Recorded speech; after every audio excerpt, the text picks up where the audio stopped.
listening to the Power of Inspiration and Awakening Radio with Julia Griffin.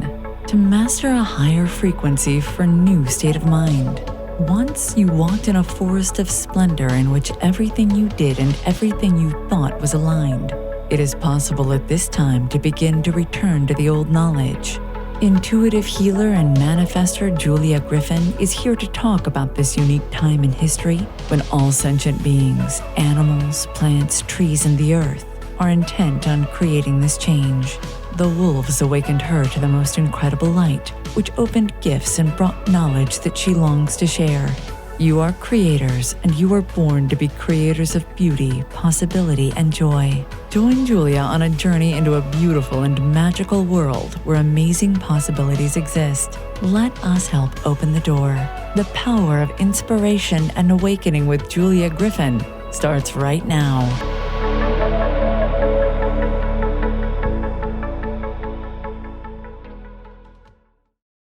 Hello, everyone. I'm Julia Griffin, and you're listening to the Power of Inspiration, Awakening, and Transformation Talk Radio. Stay with us for the next hour, and let us help you experience a higher vibration and a new state of mind. Isn't that the coolest when it happens? And if you're not familiar with me, I actually awakened with real live wolves and lived with them for 10 years. And they taught me to read energy, plants, animals, and people. And I guess they guided my life into where it is now, and I became an intuitive coach and healer. And you can find me at onetrueself.com. I'm going to talk just for a second about the eclipse. It's in my blog post if you want to see it at onetrueself.com. But astrologically, we have an incredible aspect that came with the eclipse, which was Jupiter conjunct Uranus. Jupiter is expansion, Uranus is the new. We also had 5 planets in Aries. Aries is the first sign of the zodiac. So for many people, this was a door of energy coming in with the eclipse at the moment of the eclipse. If you didn't feel it, don't worry about it. It will catch up with you. I felt it as a very subtle, feminine wave of energy that was bringing healing to me and healing to the planet. And it certainly is a evolutionary boost if you want to tune into it. But don't worry if you didn't get it already, you will. Now, let me tell you about our guest today, who is just great. It's Kathryn Hudson. She's an international speaker, teacher, and lover of all things spiritual. She had an angel who appeared in the bank where she worked. We'll have more about her work today. She gave her an amethyst and a message, and her life opened up. It led her to France and to the life she leads today as an angel teacher. She listens to her heart's guidance, and she's going to help us with that and how we can listen to plants. And she has an incredible book on crystals that I hope you will read. It's Discover Your Crystal Family. I've had crystals a long time, and this is one of the most clarifying books I've ever read.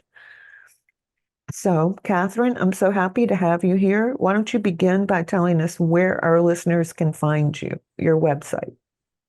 Oh, Julia, thanks so much for having me. I'm so happy to be with you again and in this space. So it's Kathryn, Kathryn Hudson, like the river. I grew up not far from the Hudson River in the Bronx. So it's an easy way to remember. I am findable easily on TikTok, Facebook, Instagram, and my website is very simply kathrynhudson.fr because I am in France most of the time, almost all the time. You're a light for us in Europe, so thank you for that. Well, it's interesting. You know, I feel very tied and connected to what's happening in the States. I feel almost as if I experienced the eclipse through friends and family that were very present for it. But we didn't actually have the visual here. So it's interesting. I guess the child of the planet is probably the most appropriate. And with the crystal work, it's certainly how I feel. Right. So I wanted to start with, tell us about Findhorn. You're an ambassador for Findhorn? Yeah, well, we're called resource people. And I've been a resource person for Findhorn for, going on 20 years. And both for the United States and for France. And what that means is people who have deep connections with Findhorn go back out into the world and bring that energy outward. So Right. work as love in action, uh, uh, going quiet and listening to nature and co-creating with the plants and animals and flowers and everything that's around us, remembering that everything's alive. These are some of the principles of that place.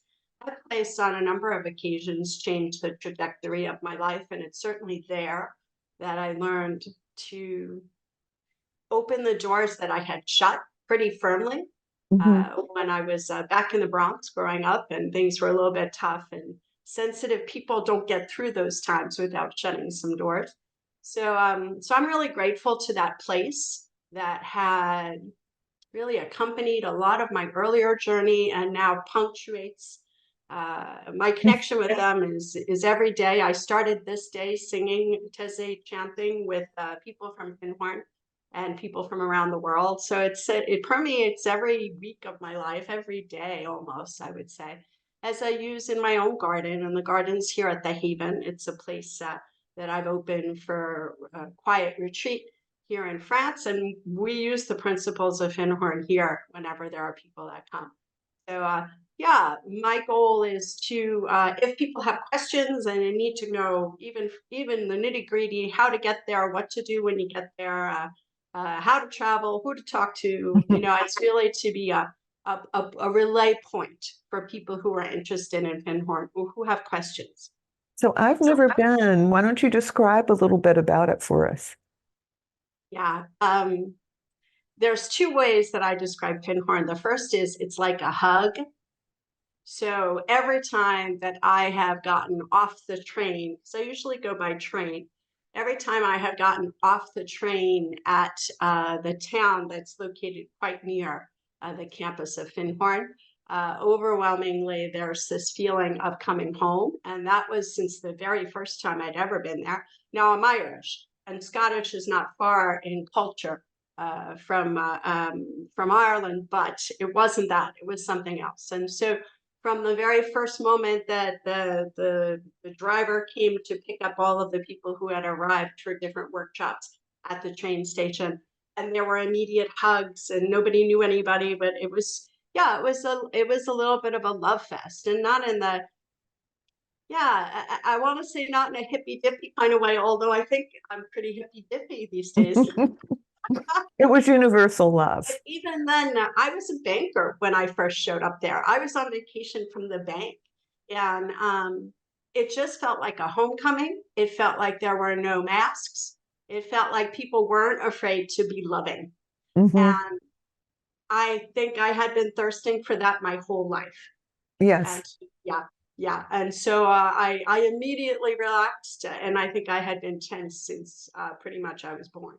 So yeah, it's a wonderful place. They're going through transition right now, so the workshops are not as often scheduled, but you can go and stay, help work out in the gardens, meet people. There's meditations and chanting and events pretty much continually, even during this revamping that's going on currently. So tell us about the plants. When if you don't mind, I'll give a little history on it. So Eileen Please. Kathryn and her husband Peter and Dorothy McLean were the three friends who decided to head up, didn't decide, who had received guidance. So these are people who listen to their inner guidance, to the listening to the doors within, opening up to the voice within. And they had gotten guidance to go north, north, north, north, north, and they landed on this tip of Scotland, which is called Findhorn, the Findhorn Bay area. Findhorn, by the way, in the local language of the Gaelic is unicorn, which when I found that out, I was delighted. So they landed there. There was a caravan park, and that's where they set up shop, and with no intentions of being an international cultural and spiritual eco-village center for the world at all. But they wanted a garden. And everybody made fun of them because it's very sandy, and they said nothing's ever going to grow here, you're never going to have any success. But they were getting strong guidance that yes, yes, yes, you will. And so they started planting on this land that everyone said nothing would grow on. And what emerged were not just growth, but these ginormous, beautiful expressions of different vegetables. And that made a huge hit, as so much so that they were interviewed on the BBC. They were interviewed from there were US television. I mean, it was a Right. big deal at the time. So they went up there in 1962, which year I was born. It's a long time ago. The place has been around forever, but it has evolved into a thriving community. There's more than 130 countries represented in the people that live there now. So it has attracted, as Eileen's guidance in the beginning, people from all over, people who want to work in community and in harmony with the nature spirits. So before every shift, no matter what the people are doing, whether it's working in the kitchen or the gardens or planting, they go ahead and connect with each other and connect with spirit. If they're in the gardens, they ask, okay, what should we plant where? So there's some real collaboration that's going on. And it feels very much as if the veil that separates most of us from our co-guardians, our earthly co-guardians, the nature spirits, that veil has lifted to a degree, and for many more people than has been the case outside of it. So I feel pretty fortunate to have met with some pretty magical people there and learned to connect. And it's coming in handy now as this complete city person. I've been living in the country here in France, and I have there are fruit, there's a vegetable garden, and it's all new to me because I used to visit Findhorn, but I didn't work at I didn't there steadily in the garden. I visited. I would drop in and cry as I planted peas, but I found it touching, but didn't stay on a long-term basis. And here I am finding that the things that I learned there are invaluable as I get indications. Okay, now it's time to trim that tree, and this is where, and this is how, and this is where that should be planted. No, not there. So some of the learning I'm doing is by error, which is my normal way of going about business. But some of it's also pretty magical. So I'm really, really grateful to Findhorn and that presence, and to those who have preceded and those who are still there. I feel like they are a gas station for many vehicles, including mine. So I'll go there when I feel like I've run out of the juice, and fill her up before going back into the world. And that has been the case for a long time. So I think that just a magical place. I think you've said two things that are super important. The first thing is that the plant kingdom can tap us into the universe, and there are a lot of universal laws that are around that. And the other thing is that highly sensitive people tend to, when something hurts enough, just to say, okay, I'm not going there. I won't feel that anymore. And a whole lot of awakening is opening up. People say all the time, why can't I hear animals like you? Why can't I hear plants? I'm like, you can't just go around saying, I'm going to hear plants and animals. You have to open to it. I mean, and I gave them this example. Let's say, what was it that I have? I had a deer in the garden one night in the winter because I'd put down straw and she was sleeping in it. And immediately I could feel a presence. But then I asked, what is it? Is this something that eats meat? Is this something that eats plants? How big is it? And then immediately she bonded with me. So you just start by asking questions about what you're feeling. Beautiful. Yeah. Yeah, it's really that. And I find that the very people that are asking, frustrated that well, why am I not? There's a softening that has to happen around it before that can break through. And the fact that it's called Findhorn, I don't think is an accident. So in all of the mythology, we know that unicorns, whenever they're described as being approachable only by the pure of heart, and only through soft and gentle. And not through, I want that unicorn. The bad guys in the fairy tales want that unicorn. Well, and it's so preconceived because I never thought animal voices would sound like people voices. and isn't that the best confirmation? People say to me, well, Kath, how do I know that this message is really a message and not just me making it up? I'm like, if it's surprising, that's a clear confirmation. So if we're surprised at the sound or the timbre or the language or the whatever it is that's surprising, that can I find that it can help our sometimes stodgy, the sometimes Mhm. stodgy school trained, society trained brain to kind of soften and let go, soften and be curious, soften and play and Right. being playful. That energy is much more conducive uh, to I wanted to say breaking the walls down, but it's not that, to Mm-mm. allowing the veil to fall. It's more like your heart. It's more like opening up your heart and letting it in. And I think people are reluctant to open their hearts because you don't know what kind of information you're going to get. It's just a trust. And I think people have forgotten how to open their hearts. I think so too. And yeah, and so in theory, oh yes, I want to open my heart. Yes, I'll open my heart.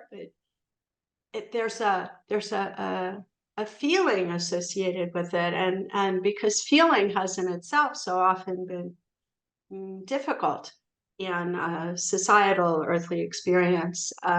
There's a a homecoming that almost needs to happen, a gentling, almost as if we need to be gentled back to who Yeah. we are. Yeah. And I think it's also opening up to our feelings and our sensations. Because, I mean, if you're just going to stream stuff and clean up the house and then go shopping, your body has not been open to sensations for hours. That's right. Let's That's just right. compare that to 5 minutes in the garden with your shoes off and dirt on your hands. Yeah. And to be aware of that, Yeah. that okay, going to the shopping and doing the chores and going out in a car maybe, or whatever it is, the actions, the worldly actions, while necessary and important, they are on a different, I don't like to say the word frequency because it kind of delineates and I feel Right. like it's more of a flow. But to be conscious that okay, now I'm shifting, I'm downshifting, I'm shifting into a different gear. Okay, now I'm just going to soften. I was efficient and effective, Right. and now I'm going to soften and give myself more of what nourishes the truth of who I am. And we were talking before we started the interview that you can ask every day, what does my inner self want me to do? And some days there's not anything that I want to do out of those messages, or I don't have time to do it. So I ask for one quick thing that's fun.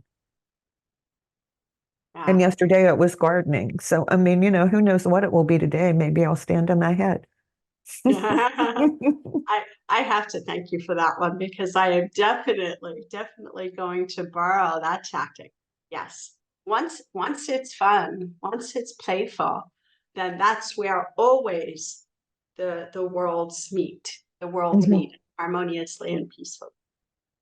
Yeah. So yeah, I'm looking forward to trying that once we finish.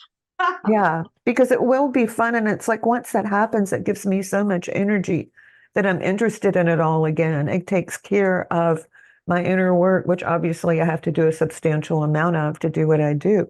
It changes it into, oh, I love this. It's so much fun.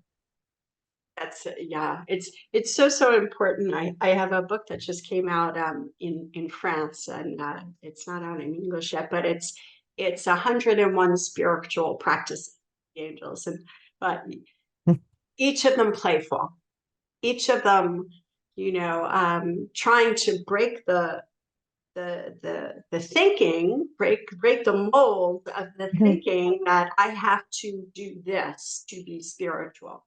And remembering that it's our nature to be spiritual. So the more natural any kind of a practice is, whatever, if it's whistling or singing or laughing or jumping or kicking or Yeah. that the way we look at the action and not just the action becomes very interesting. Mm. And I think we're still overcoming that old thing from the patriarchy of all the rituals that you had to do to get into a spiritual state that may have been great for the Piscean age, but they're not working in our age. It needs to be more spontaneous. Mhm. Yeah, it's as if the old way is served, but Right. new breath, new life has to be breathed into it. I think that people still that rituals can be helpful for many, Hmm. but that they have to be real. That is, they can't belong to somebody else, or if we're doing a ritual that has been a tradition from hundreds of years or more, that somehow it has to become our own, that Right. we have to be entering into it fully, and it becomes our ritual. So the spontaneity that you're speaking of, bringing presence with a capital P into it, is indeed present. Yeah. And I think that's one of the shifts that we're experiencing now. And I'm going to go back to very quickly about how opening the heart is soft, but it also involves the inner child, because I did so much meditation to learn to understand what the wolves were saying clearly. And I would be all ready to see them and ready to get this new knowledge I was going to write down. And they would want to play in the stream. And it was like they would just ignore me until I gave up and played with them. Yeah. And then that was the message, isn't it? Yeah, You know, because they um, never stop playing. That's how they're different from other animals. and I didn't know that specificity of the wolves, but I do know that for us, that this is meant to be joyful. This experience is meant to be joyful. And the world has so forgotten it. A lot of the work that I do, and I don't even like to call it that, a lot of the exploring that I do with people that come is, we go on these quests to um, led by and looking for and meeting up with the inner child, that part of us which already knows. Mm, the playful part of us is already in that space of inner wisdom and ready for whatever is going to emerge next. And then a Yeah. fun thing to do, sometimes I ask myself, if I were 5 years old, what would I do right now? And sometimes I Ooh. do it Oh, I like that. I, yeah.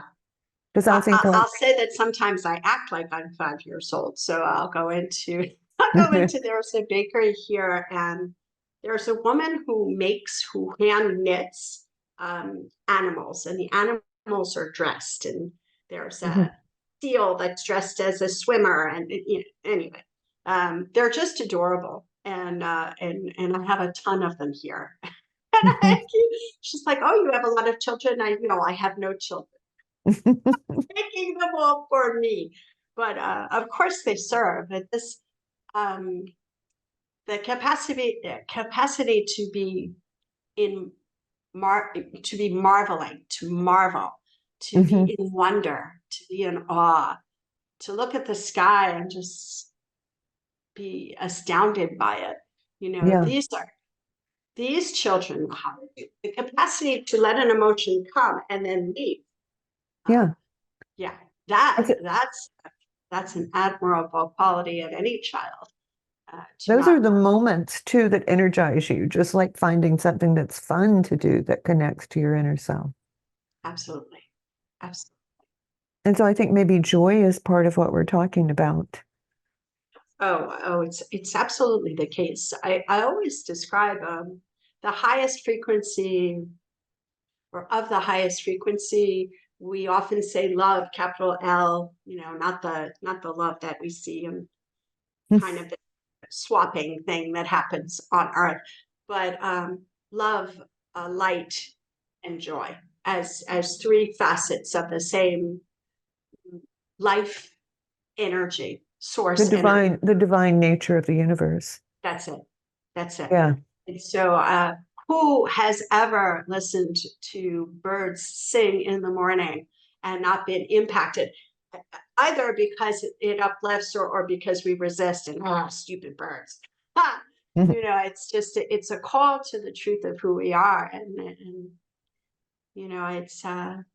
it's just so uplifting is the right word, but energetically so, to recognize what's happening at the beginning Mhm. of the morning. Once we step outside into a garden, or once we go out, and even in a city, there's birds.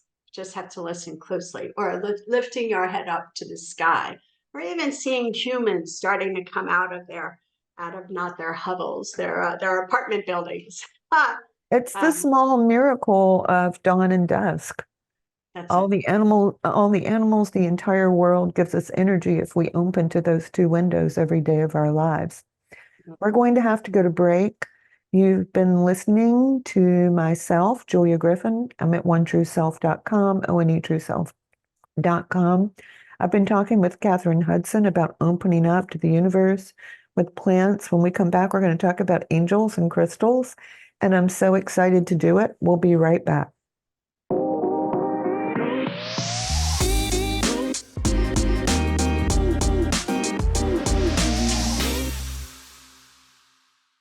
Welcome back. I'm Julia Griffin at onetrueself.com, and I'm talking with Kathryn Hudson about the amazing world of angels, crystals, and plants.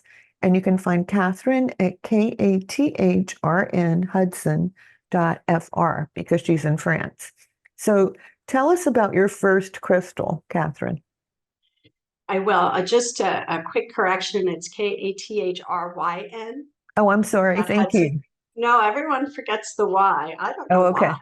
I like the spelling. So yeah, well, I had crystals before, but the one that really opened up the door for me was I was working in Manhattan as a banker. I was actually in a central branch of a big bank and across from Grand Central Station. And it was a day I was never particularly happy to be at the bank, frankly. It was a way out of the penury of the Bronx. And it was the path that I happened on. And I wasn't too happy. So I wasn't a great performer. And that day I was very hungover. I was very tired. I was not happy to be there. So I was a little grouchy. And a woman came into the bank and I saw her coming and I thought, uh-oh, that looks like work headed its way to me. So I pretended to be very busy, gave her my back, and instead of going to one of the other bankers, she waited for me. And I was a little bit nonplussed. I wasn't happy about this. But so I actually started making as if a hubbub, as if I were having trouble looking for something important. Maybe she would go away, but she didn't. She sat down at my desk to wait for me. And I thought, oh, la, la, this woman, she's got a pear on her. Excuse me, but I am from the Bronx, and that is what I thought. So I turned around and begrudgingly, but admiring that she was really self-affirming, I extended my hand and said, I'm Kathryn Hudson. Welcome to the bank. How may I help you? And the woman didn't take my hand. She said, no, I'm here to help you. And she placed in my hand an amethyst crystal, about the size of my palm. And at that time, this is like in the 90s, at that time, there weren't crystals everywhere like there are now. This is really rather a remarkable event. And I was without words. Now I had a very sharp tongue in general. And normally was rather quick with the rapier wit, but I had nothing. I looked down at the rock, and the wheels were spinning. I was trying to figure it out, and then ding, she's trying to sell it to me, is what I came up with. I lifted my head to say, "Excuse me, madam, we're serious here in the bank," and she was already at the door. She had come into the bank specifically to hand me this crystal with that message. What she said was, this will help you with your addictions. Whoa. So from that moment, now amethyst, the only thing I knew about amethyst at the time was that it was my birthstone. And this was a honking big rock. Certainly wasn't any dainty jewelry. And it really did shake me a little bit to my boots. So I put it in the drawer that day, and then I kept taking it out, and I was drawn by it and afraid of it at the same time. And really, it wasn't overnight, but from that moment, there was as if some grace was spilled in. There was more thought, there was more slowing, there was stopping, and there was opening. So some doors that I had pretty much battened down the hatches on started to reopen thanks to that person. So people ask me if that was my if that wasn't my angel, an angelic presence taking form, because I really needed an intervention, I would say that it's somebody, Julia, like you or me, or like any of us that have a channel that's clear enough to receive guidance and act on it. Even in front of a little tiny banker who's trying to be scary. Mhm. So from that day, things started to shift, and again, this word softening. All of the barriers that I had built softened that day. And just thinking about it, it gets me, I'm a little verklempt because it just was such a gift It's life. and a life-saving gift. Yeah. And your life starts to open up. You start to feel what your life is as opposed to having all those filters. That's right. That's right. And so all of it softened, and I started being more productive at work, being more healthy, paying more attention to what my body needed. And I didn't necessarily make the link between the stone and the shifting behaviors. But once they started to shift even a little, the universe followed. And then I was offered a job working with French companies, and I always had that draw to France and away from New York. So I was taken out of the place where old habits were holding me back. And then everything opened up slowly once I left the States and came to France. And I always felt like I had something to do here. I took my sister's French book when I was 6 and started teaching myself French. So there was always a draw for me. But truly, this is why I talk about in the book, Discover Your Crystal Family, that if you have crystals around you already, they are part of your family and they're worth exploring and connecting with. Absolutely. And so that That's you the say that dramatic first story. they also relate to our guardian angels. One could compare crystals to angels in that angels are expression of source that are there to support us, and crystals are expression of earth Mhm. there to support us. So the energies, the devas, the angels of the earth, the angels of fairies, if you will, are through matter expressing the same support and love and help that angels would bring us if we would have it. And that's both of them, if we would have it, because nothing happens if we're not seeking, opening, asking. Mm-hmm. And that's always free will, whether we know it or not. Yeah, absolutely. And Yeah, so, free will is respected, even when we. I'm hypothesizing, but I would think that the crystals and the earth bring in a certain amount of physical vitality, just as gardening does. Oh, absolutely, absolutely. And what's interesting is that gardening will attract some people, and crystals will attract sometimes a complementary group, but that in some way the earth is attracting, is calling us all home. Mm-hmm. So of course it's nice to have the double whammy. I like crystals and plants, but I do find it's interesting that the physicality of this mothership calls to all of us in one way or another. Mm-hmm. Yeah. Whether it's hiking, whether it's gardening, whether it's having crystals. But Swimming in the sea, yeah. I think right now with all the changes, anything that we can get our hands on that helps is probably a great thing to do.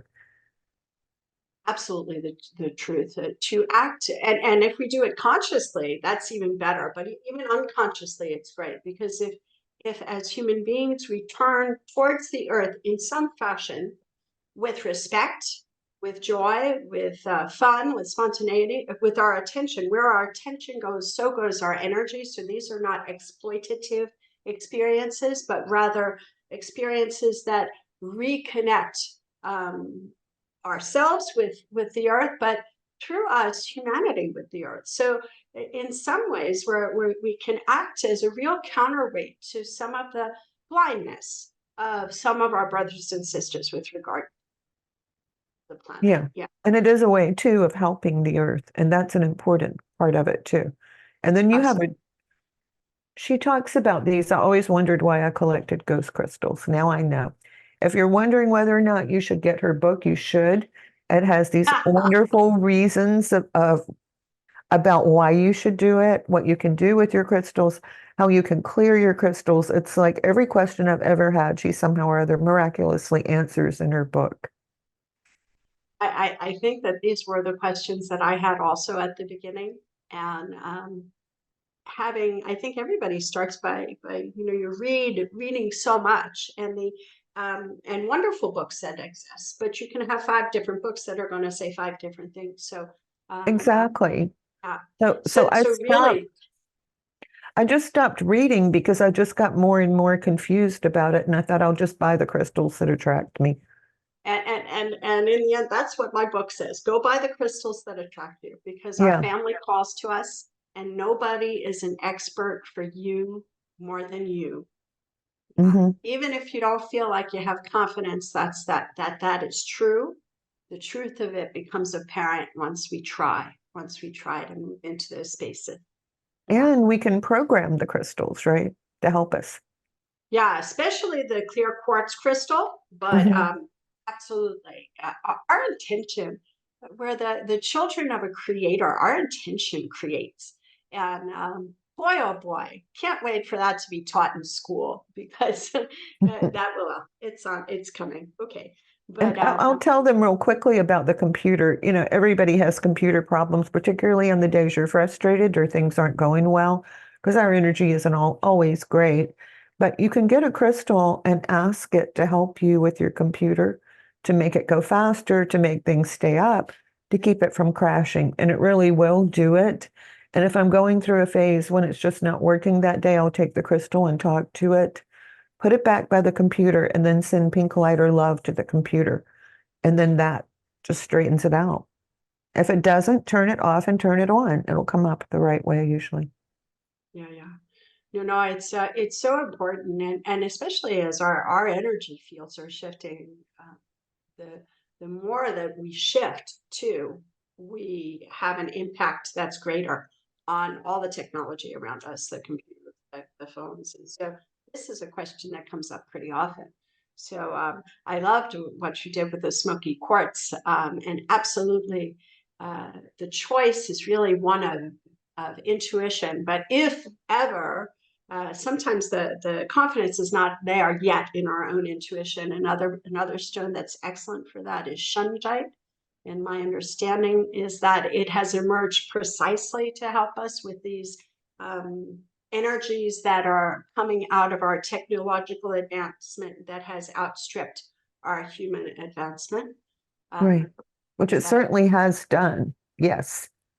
Yeah. And that is something that we really, I mean, it can be used for good, obviously, just like what we're doing now, but a whole lot of energy that comes out of it is so negative. It's true. And information seeking, I should say. And so tiring. You know, we were mentioning how 5 minutes in a garden and you just come away Wonder Woman. It's so filling. And 5 minutes in front of the computer can be very tiring.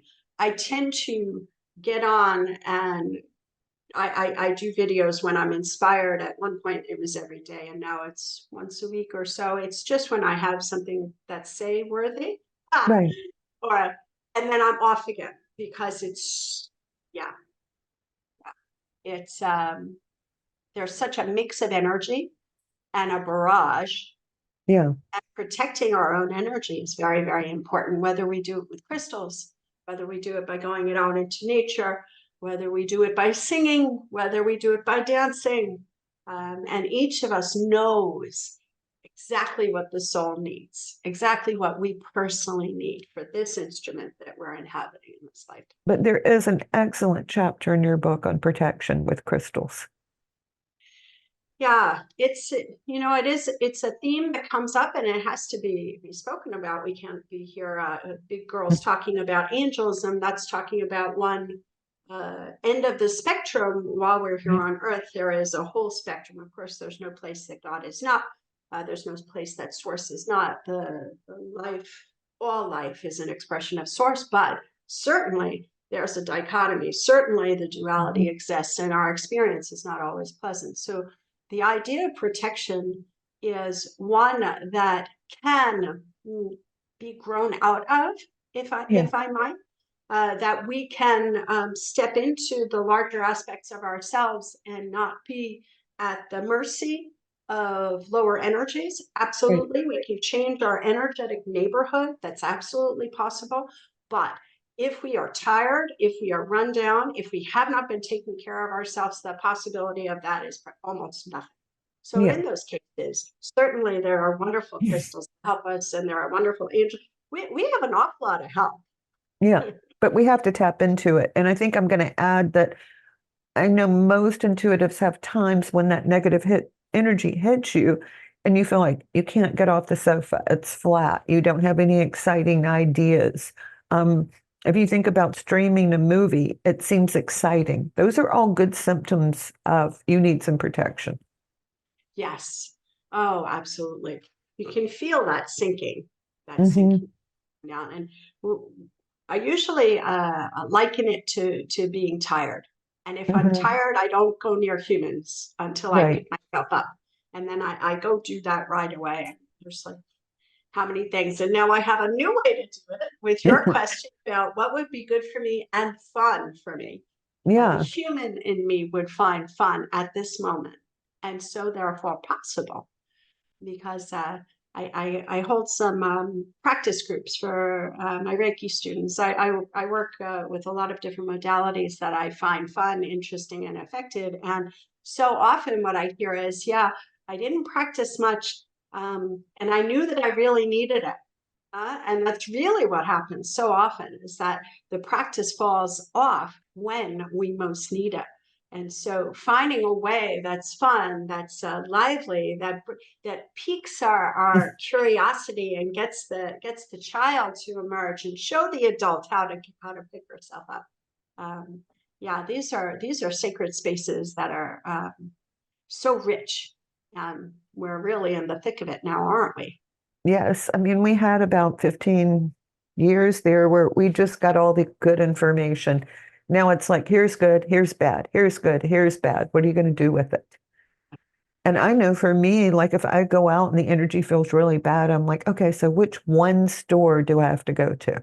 We'll do that one. The rest can wait till the energy changes. Yeah. Oh, absolutely. I'm glad I'm not the only one.